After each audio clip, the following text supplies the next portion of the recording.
किसी तीर्थ में हम जाते हैं या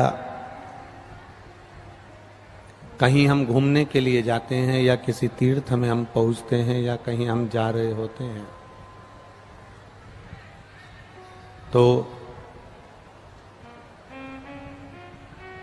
हम जाने से पहले उस बद्रीनाथ जा रहे हैं, केदारनाथ जा रहे हैं, यमुनोत्री जा रहे हैं, गंगोत्री जा रहे हैं, देवघर जा रहे हैं, या हम मथुरा वृंदावन जा रहे हैं, नाथद्वारा या तिरुपति जा रहे हैं, हम जहाँ भी जा रहे हैं हम पहले उसके बारे में जानते हैं, पता करते हैं कि हम वहाँ जा रहे हैं तो वहाँ दर्शनीय स्थल क्या है, हम जहाँ जा रहे हैं वहाँ पर भगवान का भजन कैसे हो सकता है, हम जहाँ जा रहे हैं वहाँ हम पहुँचें तो हम कहाँ कहाँ जाएं, कहाँ रुकें और कहाँ हम वहाँ भोजन करेंगे, कहाँ हम वहाँ रहेंगे, कैसे वहाँ दर्शन कर पाएंगे। तो ये सब चीज़ें हमको जाने से पहले हम ज्ञात करते हैं, जाने से पहले हम पता करते हैं।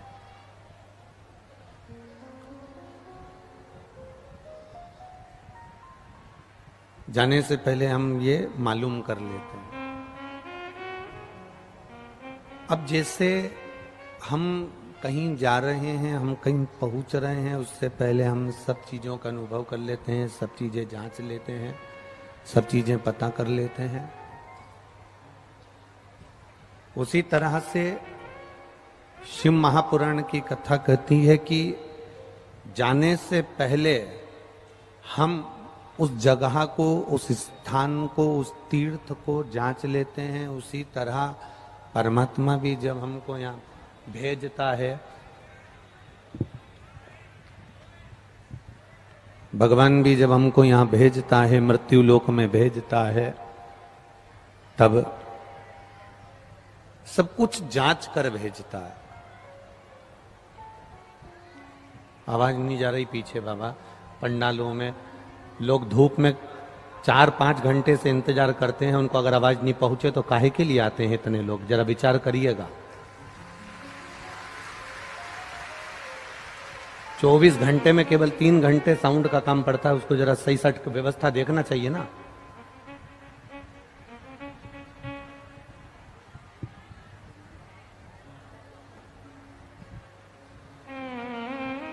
जब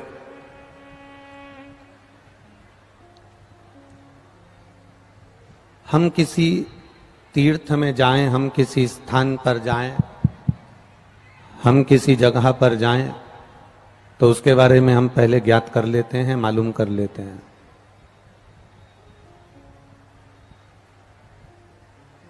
और ज्ञात कर लेना, मालूम कर लेना और मालूम करने के बाद में फिर हम वहां तक पहुंचते हैं, फिर हम वहां तक जाते हैं, फिर हम वहां तक पहुंच पाते हैं।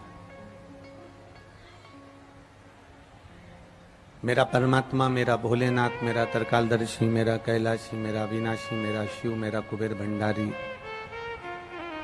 मेरा बाबा वैद्यनाथ भी ऐसा ही है। वो भी ऐसी ही कृपा करने वाला। हमको भेजने से पहले, जब हम मृत्यु लोक में आने वाले रहते हैं, जब हम मृत्यु लोक में पहुंचने वाले रहते हैं, जब हम पृथ्वी पर हमारा जन्म होने वाला रहता है, तब वो भी सब भांप लेता है कि ये मृत्यु लोक में जाएगा तो पृथ्वी पर जाकर करेगा क्या।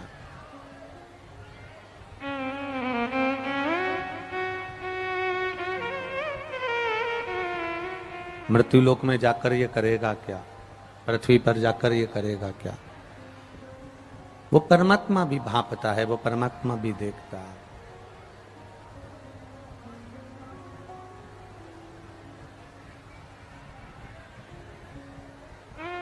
और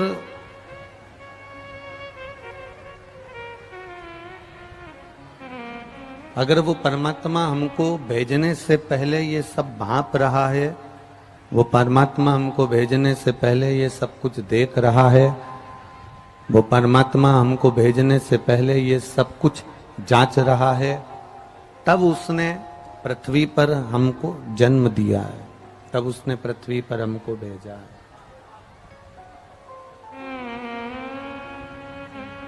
मृत्युलोक में तब हमारा जन्म हुआ, पृथ्वी पर तब हम आए हैं।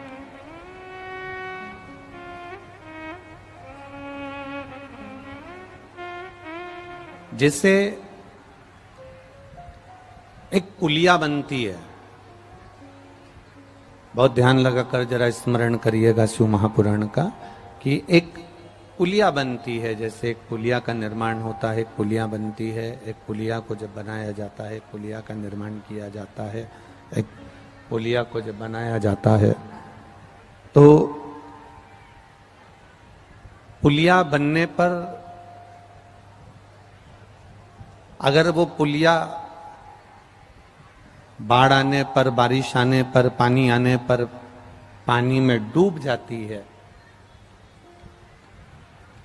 पुलिया बनाई आपने और वो पानी में डूब गई, वो पानी में डूब रही है, और जनमानस परेशान हो रहा है कि ये इतनी बड़ी पुलिया बनी थी, लाखों रुपए आए थे, और पुलिया बनने पर ये पानी में डूब गई, पानी में चली गई। इस पुलिया को पानी में पहुंच गई पुलिया, फिर बनाने से लाभ क्या हुआ? पुलिया बनाने का फिर फायदा क्या हुआ?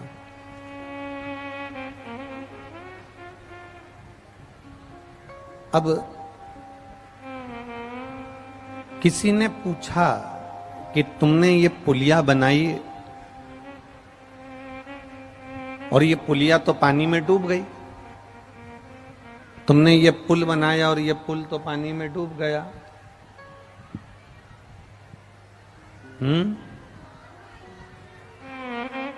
आवाज नहीं आ रही है। तुमने ये पुलिया बनाई, कोई ने पूछा कि ये पुलिया तो पानी में डूब गई है। इतनी बड़ी पुलिया बनाई तुमने और ये पानी में डूब गई, कारण क्या था? इसको थोड़ा और ऊंचा बनाना था, इसको और थोड़ा ऊंचा ले जाना था।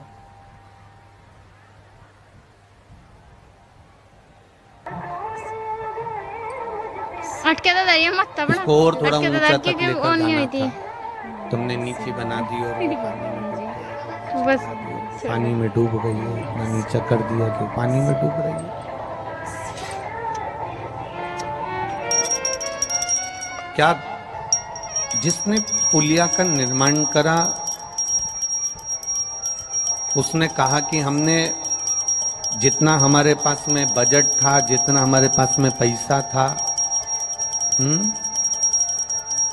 हवा लग गई।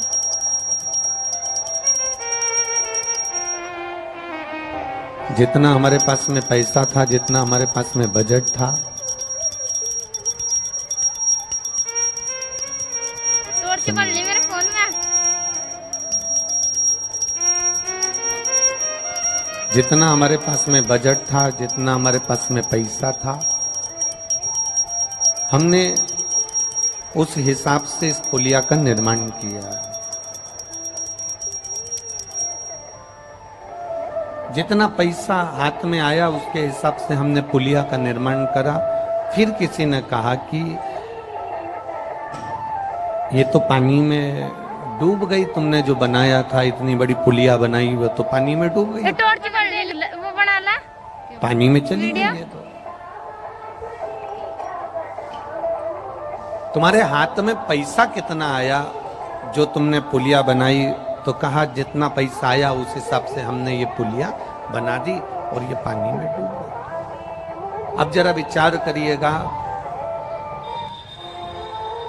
गांव के लोगों ने, शहर के लोगों ने, नगर के लोगों ने पता करा कि आखिर ये पुलिया बनी कितने की और बजट कितने का था। तब मालूम पड़ा कि बजट तो बहुत था, बजट तो बहुत था, और बजट बहुत था फिर भी पुलिया पानी में डूब गई।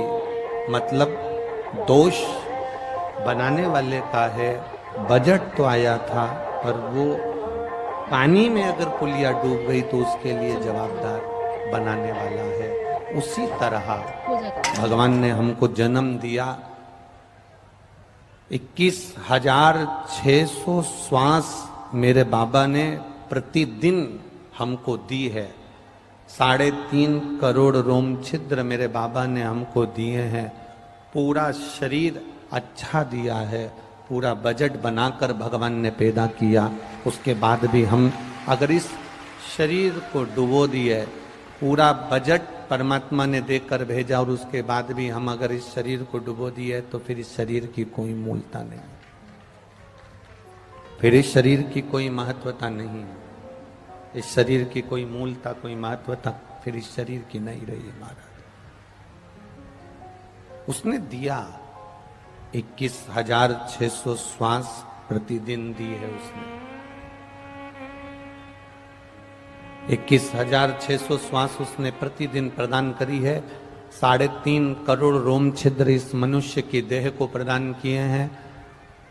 भगवान की अपनी एक अविरल भक्ति भगवान ने देकर हमको भेजा है मृत्यु लोक में, पृथ्वी पर। और उसके बाद भी अगर हमने इस मनुष्य देह को गंवा दिया, इस मनुष्य देह को पानी में डुबो दिया, तो फिर इसकी कोई मूलता नहीं, कोई इसका भाव नहीं है महाराज। मिली है, ये परमात्मा ने दी है हमको, भगवान ने हमको प्रदान करा है मानव का शरीर, ये मनुष्य की देह है। और मिल तो गई है। अब इस इतना कान लगा के अगर बक्से सुनना पड़े तो क्या मतलब बक्सा लगाने से? कान लगा लगा के बक्से सुनना पड़े तो बक्सा लगाने से कौन सा मतलब है रे बाबा?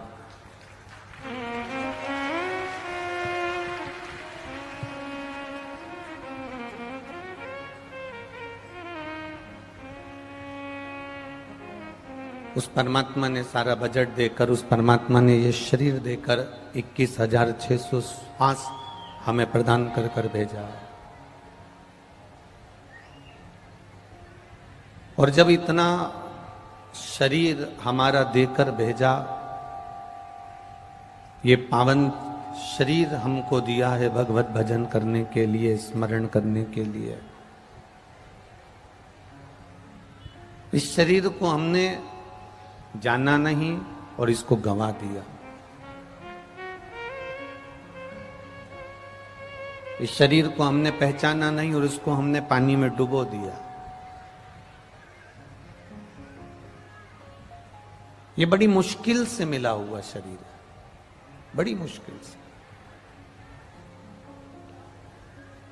शिव महापुराण की कथा कहती है, परमात्मा को केवल आपसे धन नहीं चाहिए, परमात्मा को आपसे कोई दौलत या कोई संपदा या कोई वैभव या कोई सत्ता या कोई बहुत सारा राजसी ठाट नहीं चाहिए। परमात्मा को आपसे ना तो पीतांबर चाहिए, ना अंबर चाहिए, ना तुम्हारा सोना, ना तुम्हारी चांदी, ना तुम्हारा आभूषण।